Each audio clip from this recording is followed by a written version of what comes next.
my talk is called 3 Steps to Have It All. Yeah. Believe, understand, and do, and the whole premise of the talk, you'll love this, is to actually, if you're gonna go there and spend $50,000 a year. Wait, shameless plug. Culture matters. If you're gonna go to college, read the book, bro. Actually read your books. Yeah. Actually do the work, because if you take a college student that goes, now culturally we're inclined to go to school and it's a rite of passage. We're gonna spend most of our time fornicating and intoxicating. Now I sound like the old 80-year-old, right? But no, you're going there so you can set yourself up for success and understand that all these different disciplines, like you're a great example of this. You got all these different kinds of books here. And all of these things have underlying principles. And by reading all of these different disciplines, you can find yourself. Yeah. That's what college was meant to be. The problem is that, and I'm going to go way off the path. Please go. College. I'm a graduate of the Sullinger School of Business at Loyola University of Maryland. I got an absolute A-class education. The business school was great, but I don't believe that the educational system in this country is, again, I don't believe it is aligned.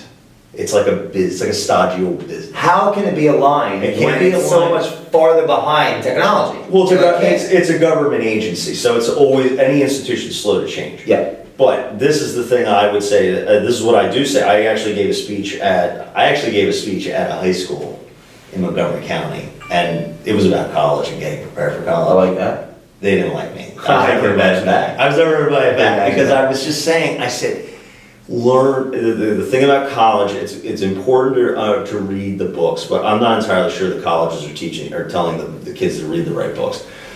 Understanding people, learning to understand people, and learning how to talk to anybody that walks and moves on that campus is the most important thing you can take away from college. Because if you could learn everything there is to know from all these books, if you can't walk into an employer and ask for a job or So sell yourself. let's talk about that for a second. Okay. Cross-pollinating the disciplines. Tying why you're in math class to that algebra is an expression of energy, and when you disagree with me and I disagree with you, now we're a negative equation. Sure. Having great teachers that are great because they are trained on the pedagogical syntax, meaning the order of how to communicate effectively so the kid understands that the math class is relevant to their psych major. So they pragmatically believe in actually learning, and then therefore now they have motivation, their skin in the game, and then they do it. The system isn't set up to properly do that. Well, no. They don't culturally do it. And that's what separates good teachers from bad teachers. Good teachers, or bad teachers, teach the theory. The good teachers are able to, that's why Peterson's so damn freaking popular. Yeah, Well, it's one of the variables. Yeah, but at the end of the day, though, still an educational system not teaching the right stuff is still not teaching the right stuff. And I'm not saying all education is not worth teaching. And I mean, obviously, you have to have math and understanding books and themes in books and all that kind of stuff. But why is there no class in high school about like success or habits or? Well, so let's look at that, because I am not the expert to discuss this whatsoever. I'm just gonna add a note. Let's say that the system was set up in an age that no longer exists. So just like science gives us the understanding of the tools that we need now, and then in 100 years it was like, oh, well, that was wrong, but it was right enough for now. Yeah. That system was good enough for then, so then therefore it might be obsolete now. However, the organism in that system has the personal power to be proactive in that system. So let's say I go to college right now. Yeah. The system's broken. However, my belief in myself is not broken. Yeah. How I spend my time can be now, because I believe in it, I can spend my time on 2 things. One, I'll just make it very simple because there's a million things, but one, it's Friday night and my friends want to go out. Or it's Friday night and I actually read the book and do the work. That is a cultural issue that can be solved if there's a freaking reason. Yeah. And we come at it like when you said you were growing up and you were asking questions. Everyone's different in the sense of it's a wide spectrum of curiosity. But children have an innate desire to be curious.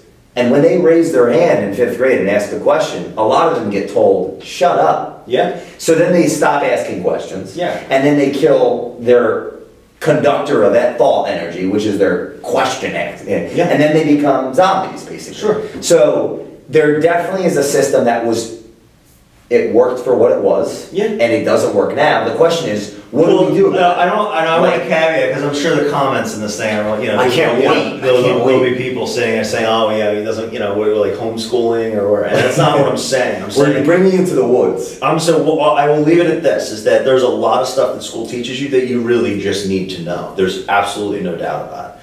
But the emotional education that people get in school, I don't care if it's college or anything like that, is severely lacking, because I went to the Episcopal Academy on the main line, and I know some like really, really smart people. They went to like the best schools. I think we had like 40% of our class went to Ivy League, like unbelievable. And there's a lot of people who came out of the Ivy League that were, very well adjusted and everything, but there's a lot of people who didn't. And I know that a lot of those people, they're not doing like anything with that education. And then I know guys who didn't go to college, and they just worked their ass off and learned how to deal with people.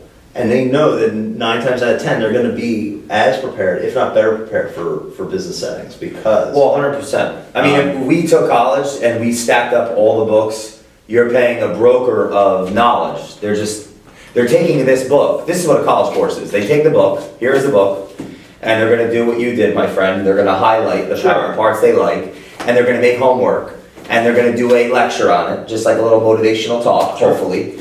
And then, after they believe that they have indoctrinated you into the logic, the rationale, they're going to ask you to do homework, and that's gonna help you. Yeah. I just bought all the damn books at the library. I didn't even finish high school. Sure. I coach CEOs on a lot of disciplines. I'm no genius. I'm a curious guy like you. Yeah. So yes, of course. Yeah, However, not everyone's going to be self-driven to do that. So my recommendation, if you have 11 million kids in college, maybe if they actually believed in it. They don't. People don't believe in it. They're going just to go. And then they don't know how to take it in. Is it possible their parents haven't showed them why? Why? I mean, You got parents other than the next step. How can the parents show them if the parents were them? And that's the catch-22. It's a cyclical process of ignorance, and it has nothing to do. It's a correlative with intelligence, right? Well, it's not causative. I think the best book to wrap this all up is Rich Dad Poor Dad. If you haven't read Rich Dad Poor Dad, I haven't read Rich Dad Poor Dad. I'll bring that the next time. But at the end of the day, that is a great example of a guy, Robert Kiyosaki. Yeah, Robert Kiyosaki, who's had all the education, but he shunned a lot of it because he's just like, I need the street smarts. I mean, there's street smarts and there's book smarts. And there are people that, like, I went to high school with that are, like, conquering the world I never hear from or whatever. But for the rest of us layman folk, I feel that education does a big disservice because it doesn't focus on the right thing. It has a curricula that's dated. And the entire school system itself was based on agrarian age. It was based on like farming. Academia creates professors, and professors aren't necessarily taking. Well, no, but it teaches people how to take a test, not to learn why. I'm speaking in broad generalities, but at the end of the day, the people really need to understand, and I'm assuming you'll touch on this on your college tour. People have to understand why they're there. Like, you're not going to get them to read the books until they understand why they're there and it's more than just a means to an end. They're there to experience life outside of a whiskey bottle.